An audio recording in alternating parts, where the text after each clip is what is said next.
자, 여러분, 오늘 목요일 수업 시작해 볼까요? 이거는 큰 단원으로 인권 보호를 위한 노력, 그 중에 이제 마지막 파트인데요. 좀, 하여튼 어디서 자르기가 쉽지가 않아서, 자, 이번에 남은 부분을 좀 정리해 보도록 하겠습니다. 지난 시간에 했던 것들.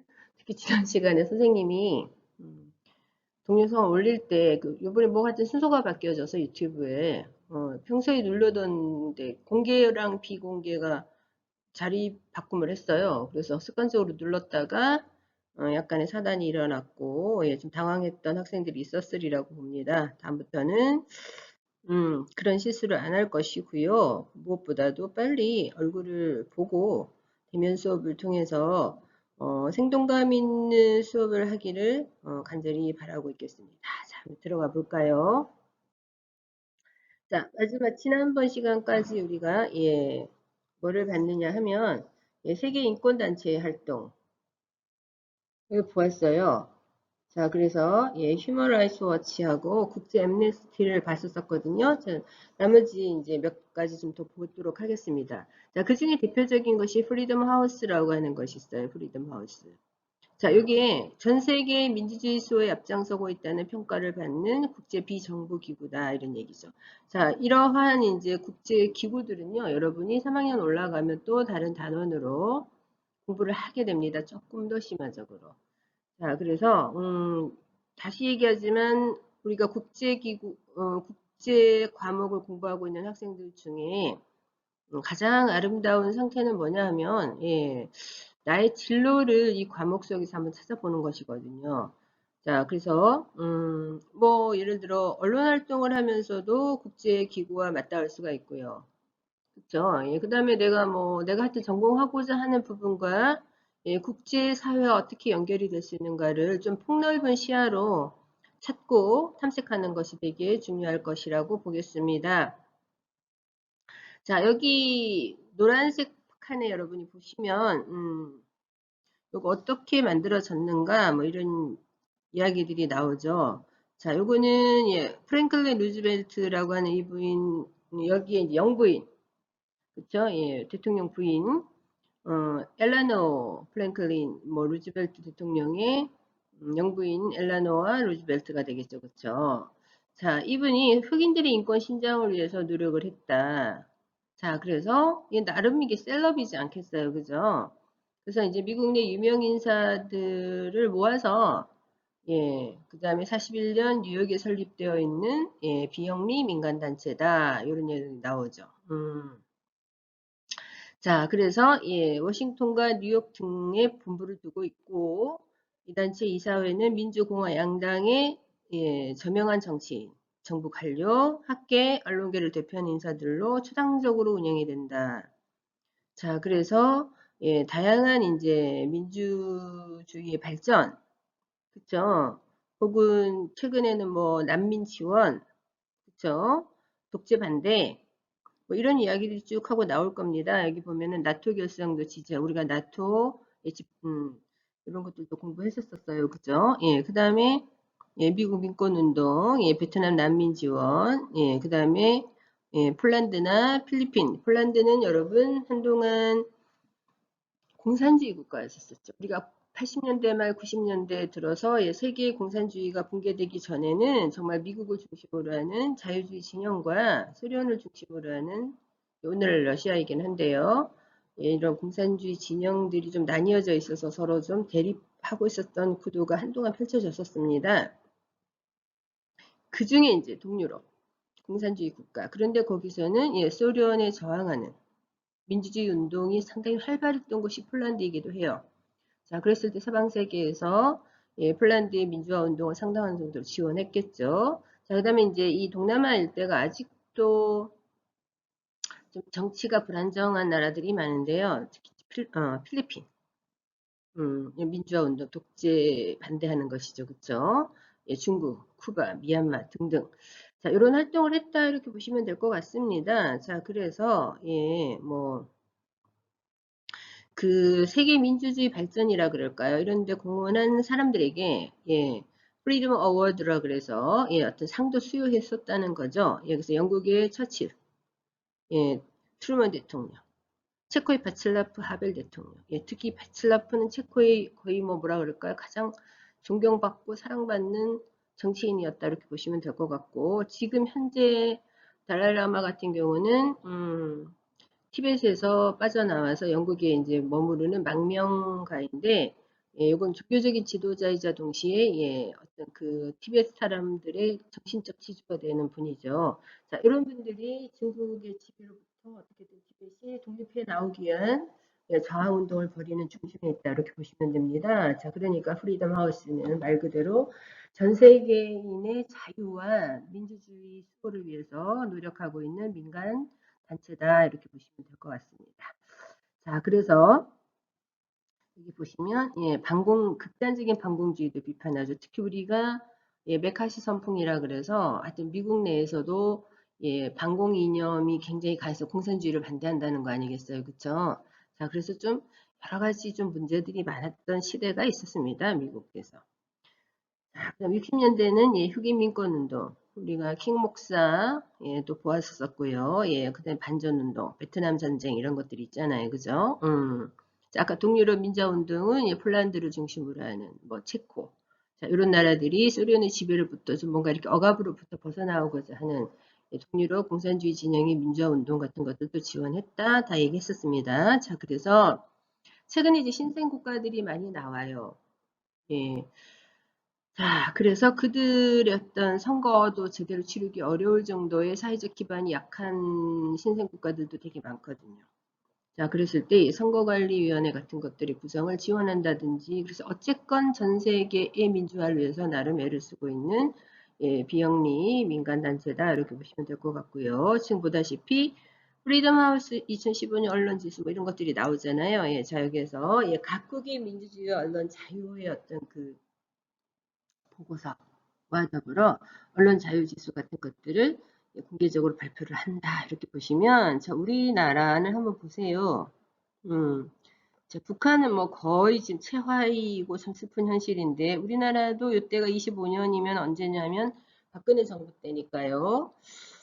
언론 자유 지수가 썩 좋지 않습니다. 자, 대체적으로 좀 자유로운 국가가 어디냐? 예, 이 초록색으로 되어져 있는 곳이잖아요. 예, 여기가 서방 진영이죠. 유럽, 호주, 미국, 캐나다. 그쵸? 나머지 조금 약간 부분적인 자유를 갖고 있다. 예, 남한. 그쵸? 뭐 라틴 아메리카, 인도, 뭐 요런 저기 지중해 지역이요. 이탈리아, 그리스. 요 정도가 뭐 때로는 자유롭고 어떤 부분은 부자유하고. 자, 그다음에 우리가 알고 있는 예, 공산주의적인 러시아. 그쵸? 중국, 아프리카, 북한. 그쵸? 예, 그다음 멕시코.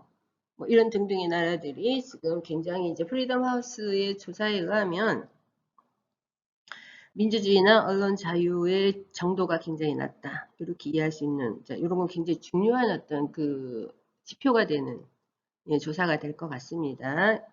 교과서에 나오는 거는 일단 프리덤 하우스로 끝났어요. 그런데 이제 선생님이 다시 한번 조금 더 이제 살펴볼까 하고 찾아봤더니 이제 이런 것들이 있어요. 그죠? 자, 그래서 국경 없는 기자회도 있네요. 예, 국경 없는 기자회는 우리가 이제 공부했던 그 단체들 중에 예, 국경 없는 의사회 이런 것이 있었었잖아요.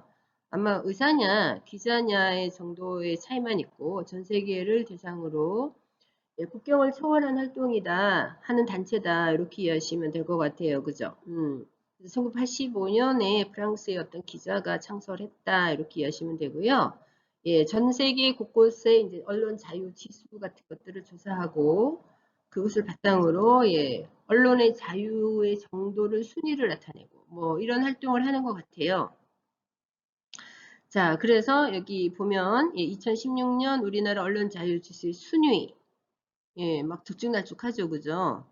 자, 그러다가 정말 2016년 고 무렵이 여러분 잘 알다시피 박근혜 정부 끝자락이잖아요. 예, 그때 되게 낮아졌어요.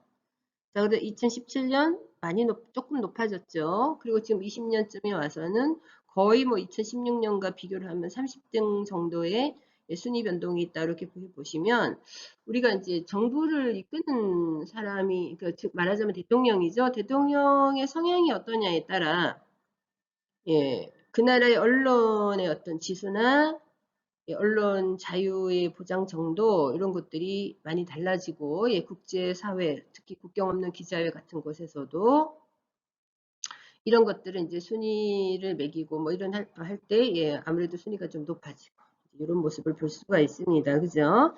자, 그 다음 이제 국제인권재판소 같은 것들도 있네요. 자, 요거는 우리가 국제사법재판소는 많이 들어봤잖아요. 자, 그거는 본부를 뭐 그 재판소가 네덜란드 헤이그에 있고 15명의 그쵸. 재판관이 있고 여기 굉장히 이제 구체적이고 단일한 조직입니다. 그런데 국제인권재판소는 그런 거는 아니고요. 기본적 인권을 국제적으로 보장하기 위한 사법기관이긴 한데 단일한 실체는 아니고요. 자, 그래서 유럽에도 인권재판소가 있고 미주 등등에도 인권재판소가 있고 이러한 각 지역에 있는 인권재판소를 통합하여 부르는 이름이다. 이렇게 보시면 될 것 같아요. 자, 그래서 제일 먼저 국제인권재판소로 설치되었던 것이 유럽인권재판소였고 그 다음이 이제 미주인권재판소였고 뭐 등등등 이런 얘기가 나오죠. 그죠? 자, 그래서 국제형사재판소 요건 여러분이 이제 3학년 올라가면 비슷한 내용을 조금 더 분리시킬 뿐만 아니라 좀 심화시켜서 또 다른 과목을 공부하게 되는데요. 그러니까 여기서 한번 들어봤던 거기 때문에 3학년 올라가면 훨씬 더 쉬워요. 그죠? 자, 거기 가면 국제형사재판소 이런 것들도 우리가 조금 당연히 오늘날 범죄는 한 나라의 국경을 넘어서 국제적인 범죄들이 굉장히 많아지고 있잖아요. 마약의 문제도 그렇고 테러의 문제도 그렇고 그렇죠. 혹은 난민의 문제도 그렇고. 자, 그랬을 때 특히 국제적으로 서로 협조하여 범인을 검거한다거나 재판을 해야 되는 이런 일들이 많아지면서 만들어진 국제적인 재판소가 바로 국제형사재판소 이런 것들도 있어요. 그죠? 자, 뭐 이런 것들과 더불어 국제인권재판소가 국제적인 인권을 보호하기 위한 하나의 보루다 장치다 이렇게 이해하면 될 것 같습니다. 자, 뭐 이것만 있겠습니까? 그죠? 자, 그래서 여러분들은 도대체 내가 궁금한 인권단체들은 뭐가 있을까를 살펴보려면 이제 어디로 들어가느냐면 제가 국가인권위원회를 치고 들어가 보는 거예요. 자, 그래서 이런 사이트를 들어가 보면 이런 이제 뭐 대문창이 뜰 거 아니겠어요? 그래서 밑으로 쭉 스크롤을 내려보시면 여기 그쵸? 관련 사이트 이런 것들이 나오거든요. 자, 여기 안에 보시면 각종 전 세계에 인권과 관련된 기타 등등의 기구들이 어떤 것들이 있는가 쫙 하고 나올 거니까 그 안에서 여러분들은 어떤 것이 좀 눈에 들어오는지 혹은 나의 진로와 더불어 혹시라도 내가 인권의 문제를 이게 반드시 뭐 그쵸 다양히 내가 일하는 분야와 인권은 다 연결되어 있으니까요. 어떤 것들이 좀 이렇게 나의 진로와 맞물릴지 이런 걸 한번 찾아보는 탐구 활동을 해보는 것도 되게 좋을 것 같습니다. 자, 오늘의 수업은 여기까지입니다. 자, 이제 등교 개학이 멀지 않은 것 같긴 하죠. 그죠? 별다른 사고가 없다면 다음 주 정도에는 여러분의 얼굴을 볼 수 있을 것 같긴 한데요. 자, 이런 식의 어떤 PPT 동영상 수업은 월요일에 한 번쯤 더 해야 될 것 같기는 해요. 그죠? 선생님이 워낙 수다쟁이고 만나면 뭐 하여튼 나름 뭐 그냥 할 말이 참 많은데 이렇게 나 혼자 주저리 떠드는 수업에 참 익숙치는 않습니다. 또 나름 애를 써서 해보기는 했는데 여러분들이 어땠는지를 모르겠어요. 자, 그래서 정말 딱 한 번만 이렇게 녹화를 하고 업로드를 해서 여러분들과 수업을 하도록 하고 그 다음부터는 정말 빨리 절대로 다시 등교 개학이 연기되지 않는 그래서 이제 여러분들 얼굴을 보고 수업을 할 수 있기를 기대해 보겠습니다. 자, 수고하셨습니다. 다음 주에 만나요.